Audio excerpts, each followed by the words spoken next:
Hey now, guys. All right, I'm back with another epic. Let me get my other epics in view here so you guys can see how awesome the collection is. All right, guys, it has now come time to end to the end. Come to the end of the Conan the Barbarian epic series run, which ended with Volume 6, 1977 to 1988. Covering issues 72 to 88 of Conan the Barbarian, Vengeance in ASGALUN. Couple of mixed emotions. First of all, I want to say I'm very, very, very disappointed that it ends the way it does. Now, you got 17 issues total from 72 to 88. Yes, I know 88 minus 72 is 16, but you got to add one extra issue because you start at 71.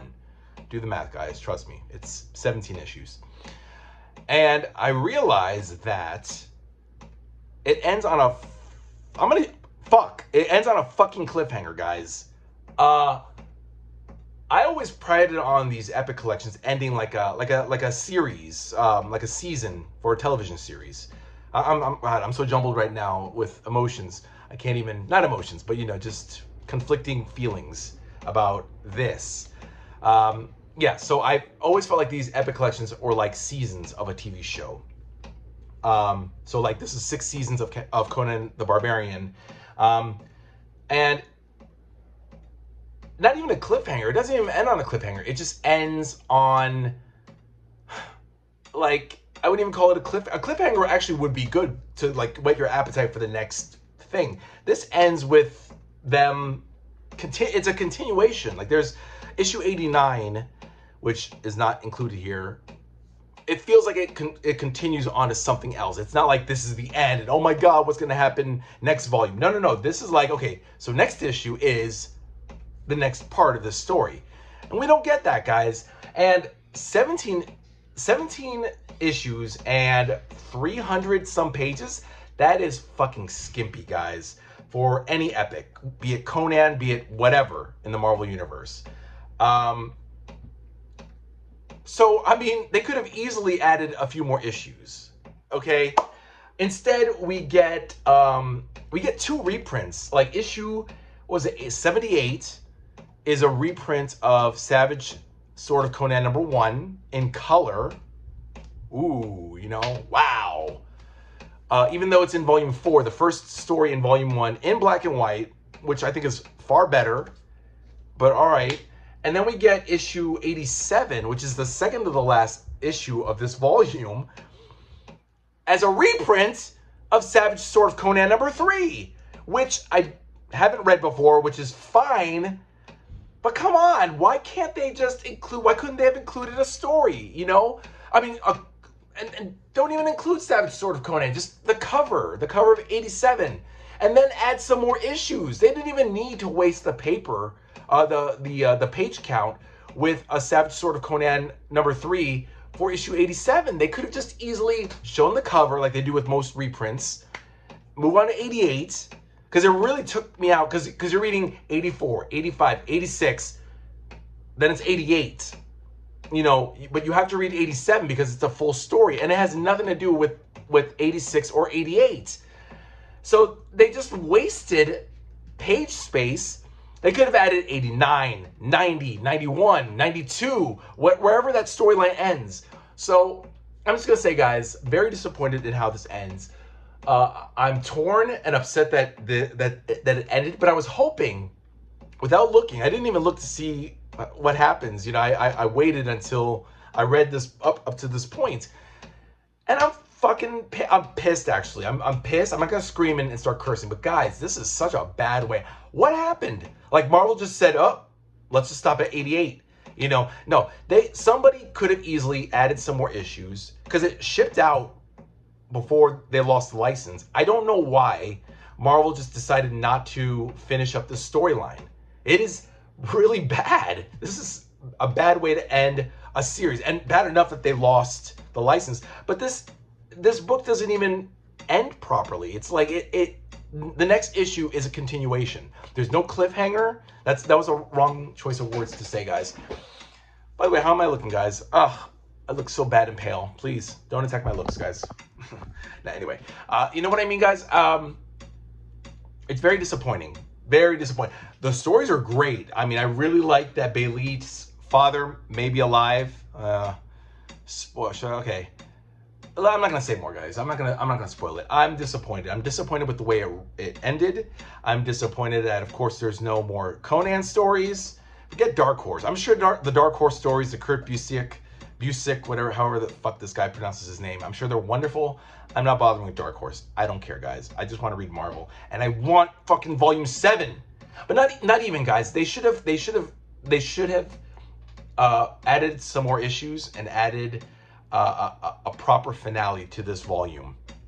We did not get either one, guys. So I don't know. I don't even want to continue this. I'm not gonna phone it in, guys. I will just say that it's a very, I mean, this whole series. Okay, that's that for Volume 6. Who cares? I'm just gonna wrap this whole thing up. My God, I know I said this in the previous videos, guys, with the other volumes, but I was so pleasantly surprised at how much I enjoyed Conan the Barbarian. Roy Thomas's writing, John Buscema and Barry Windsor Smith's art, even some of the fill-in artists here and there. Great stuff. I really enjoyed Savage Sword of Conan. I enjoyed the annuals. It's funny, I did a little digging, and apparently there was, of course, giant size Conan 1 through 4, which ran concurrently with this series, but those took place in the when Conan is king of Aquilonia, you know, which makes sense because if they had continued, they probably would have done a King Conan Marvel series which ran from 1980 to 1988. I looked this up, guys. I researched. 1 to 19, it was known as King Conan, and then from issue 20 to 55, it was Conan the King, and that was for Marvel. That was a second series, not a spin-off. It was like a concurrent because it's the Robert E. Howard stories of Conan as king versus Conan the Barbarian of him here. And I don't know what the timeline is. I assume the Barbarian series came before the King Conan stuff. I don't know. But it's very interesting. I would have liked to have read King Conan and the Barbarian stuff too. Because I don't read the Robert E. Howard books or short stories or whatever, which I would like to. I think I'm going to go to a Barnes & Nobles and check them out. And you guys should too. But there are no pictures. But but I'm very intrigued. I even was looking up Robert E. Howard's story on Wikipedia, which I also recommend you guys do, just to see like where his mind was in creating these characters and these stories. You know, he grew up in Texas, lived to be only 30 years old, committed suicide by shooting himself, which is horrible. His mom had tuberculosis and fell into a coma, and then the doctors told him, hey, your mom's not gonna wake up. So he's like took his life, and then I think she died like. She died like a couple days later or something. It was weird. I don't know. But look it up, guys. He lived from 1906 to 1936. I'm talking about Robert E. Howard, the guy who created Conan, King Cole, all these stories. Yeah. What else, guys? What else can I say? I really enjoyed. I was really with it every step of the way. And I would go out to coffee houses and places to sit and read, and through the distraction of everything on the subway train, I read it through. I plowed through. Plowed through, and I really enjoyed everything. I really wasn't expecting to really enjoy Conan. I really thought it was going to be like, oh God, a barbarian traveling around the world, killing people and fucking women. Like, who cares? There was so much more to it, guys. And I learned, don't judge a book by its cover. Don't just look at something and assume it's going to be like that. Like, really dig into it. Roy Thomas, I know, is a great writer from Avengers. Like, once he shed that Stan Lee protege skin of his, he really came to his own. But by 1970, you know, of course, the Kree-Skrull War when he wrote in Avengers was awesome, magnificent. I love his later stuff with Avengers West Coast, and also Doctor Strange, Sorcerer Supreme. Roy Thomas, even with his wife Dan, I don't know how much she contributed, but she gets credit with him, so. But I really, really liked his stuff with Conan. Yes, a lot of you did say it was good stuff, and I agree with you. I thought it was very timely. Oh, well, I was saying about Robert E. Howard. That I got off on a tangent. That you know, he grew up in Texas and he saw a lot of this stuff. A lot of it was during the oil boom, and a lot of people were coming to Texas to get oil to strike it rich, and there was a lot of violence, a lot of crime happening, and it is interesting how it balance or not balances, but it counterbalance. It just counters to what was happening in Conan's world: the lawlessness, the brigands, the thieves, the assassins, people in like bars would pick fights with each other. The black people, you know, a lot of black people living in Texas were going through a lot of shit.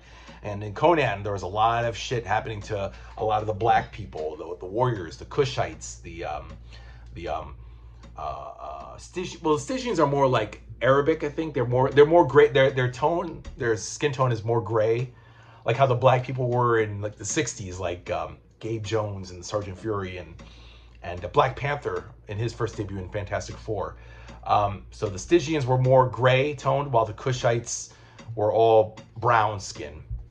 And even Zula, who's played by Grace Jones in the movie Conan the Destroyer, is actually a dude in the comic books, not a chick. I guess they figured Grace Jones looks kind of like a dude anyway, so why not cast her? But anyway, but Zula looks like a dark blue. Like, I assume he's like really, really dark African, like really black, you know, not light skinned at all. So they made him like dark, like black with like tracings of blue, like a little bit of blue, but he wasn't blue. I mean, he was blue, like the Black Lion with Amra, because that was like the Black Lion, but it's a bluish toned, hued lion that's supposed to be completely black. So I don't know. There are better color tones they could have used for the lion and for Zula, but anyway, but Robert E. Howard, I guess, saw this happening in Texas and he transported it into the Hyborian Age, which has nothing to do with Depression era Texas or 1920s Texas. The Depression era was 1929 to 1941. Whenever he wrote the Conan stuff, you know, he just saw it happening in Texas, of all places, in America, and he transported it to the Hyborian Age, which is like 10,000 BC or whatnot, with demons and dragons and shit like that, which I assume is more about outer space. He never really talks about things that happen in space, although there was a story where he does mention that a star spawn fell to Earth and, you know, got to a tree and the tree started sprouting. I forgot what that story was, but it was with that chick. That's green sport chick. I forgot her name. Anyway, but yeah, Conan, guys, Conan the Barbarian. That's it. I mean, what else is there to say? 6 volumes we got. I have a feeling we'll get the license back at some point. Hopefully, Titan Comics, who own the current rights, will fuck up, and the estate. It's not even the Robert E. Howard estate. It's like the Conan International. They're the ones who own the rights. Hopefully, they'll say, "Hey, Marvel, let's finish what we started." You know, for the fans, for Alpha Ched Epic Collector, so we can continue making these awesome, stellar reviews about these epics. Let's get back into business and finish this out. You know, why not, guys? They still have 15 more years and 187 more issues left to tell of Conan the Barbarian, plus 55 issues of King Conan, Conan the King, plus the annuals. Oh, by the way, yeah, I noticed also the second annual did have a King Conan story. I don't know why they included that and not the giant-sized Conans. That's a little strange. They should have put in the King Conan stuff from the 70s. You know, giant-sized Conan 1 through 4. But I guess they were gonna save it for a King Conan Marvel series at some point, an epic collection at some point. And it just never happened. All right, guys, maybe I'll just stop it there. I don't know. But that's it for Conan. Now I know, what's your name? Chaos Comics. I think that's you. You were like, when are you gonna get to Daredevil? Well, I'm gonna get to it, pal. Starting tomorrow, I am moving on, guys, alphabetically in order, guys. Conan and then Daredevil. So I think I'm just gonna like read it straight through, and I'm gonna start with Daredevil, Volume 1, The Man Without Fear, covering 1964 to 1966, which, oh God, guys, it's Stan Lee, Wally Wood, John Romita Sr. I guess that's how it happens. We got to get through it. But I'm gonna look at it in a good way. I mean, I'm gonna look at it as this is an opportunity to read Daredevil, which I've never read. This is an opportunity to just see what all the hubbub is about. Check it out, Daredevil in the gold and red suit, or is it red? No, gold and black. Gold and black. Kilgrave, Purple Man with Karen Page, and then he fights Owl. You know, I never read this, so I'm actually excited. I'm sure it's gonna be corny as shit and cheesy because it's Stan Lee in the '60s. What can you do? Well, yeah. So then I'll read the first 7 issues. Oh, excuse me, the first 7 volumes, and then hopefully I'll get Namor Volume 4. I'm gonna read that in between 7 and 12. Then I'll jump back to Daredevil 12, and then read that straight through to 12 to 21 and finish that out. That's my Marvel master plan. Thanks to Michael K. Vaughn. Shout out to you. Check out his YouTube channel. And yeah, that's the plan. 1 through 7, Namor Volume 4, then 12 to 21 of back to Daredevil. And then I don't know. We'll see what else happens. Probably Luke Cage and Power Man Iron Fist. I don't know. We'll see. All right, guys. That's enough out of me. That was Conan Volume 6, Vengeance in Asgaloon. It does not end well. Literally and figuratively. As a book, it does not end well. They should have added some more issues to it. They could have, because it's certainly skinny enough. It's only like 300 some pages. 336. It's only 336 pages. And knowing the epics, they go up to like 500 pages. More than that. Like 528, I think, is like the most that they come up to. But we're not going to get that, guys. So, all right. Blah, blah, blah. That's it. If you guys like this review, hit that like button. Also check out the communities tab. I posted the rundown of each issue as best I could. And as always, guys, I read these epics so you don't have to, but I encourage you to read them. Please read Conan. Please read Daredevil. Please read whatever epics you have and keep on buying, guys. And I'll see you next time. Bye.